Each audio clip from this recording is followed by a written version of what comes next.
ಮೋದಿ ನಿತೀಶ್ ಜೋಡಿಗೆ ಬಿಹಾರ ಜನರ ಜೈಕಾರ, ಪ್ರಚಂಡ ಬಹುಮತದಿಂದ ಎನ್ಡಿಎಗೆ ಅಧಿಕಾರ, ಆಡಳಿತದಲ್ಲಿ ಬದಲಾವಣೆ ಬಯಸದ ಮತದಾರ.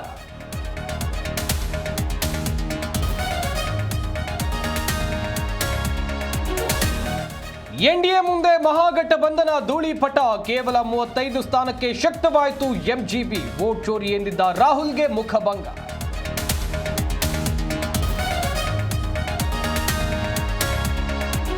ತಿಳುಕಾಡಿ ಗೆದ್ದ ತೇಜಸ್ವಿ ಯಾದವ್, ಮೊದಲ ಬಾರಿಗೆ ಶಾಸಕಿಯಾದ ಮೈಥಿಲಿ ಠಾಕೂರ್, ಚಾಣಕ್ಯನ ಲೆಕ್ಕಾಚಾರ ಬುಡಮೇಲು.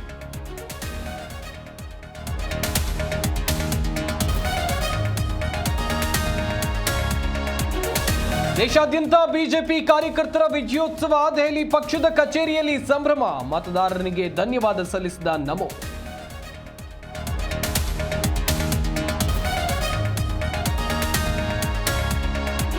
ವೃಕ್ಷಮಾತೆ ಸಾಲುಮರದ ತಿಮ್ಮಕ್ಕ ವಿಧಿವಶ, ಸಿಎಂ ದೇವೇಗೌಡರು ಸೇರಿ ಗಣ್ಯರಿಂದ ಸಂತಾಪ, ನಾಳೆ ಸರ್ಕಾರಿ ಗೌರವಗಳೊಂದಿಗೆ ಅಂತ್ಯಕ್ರಿಯೆ.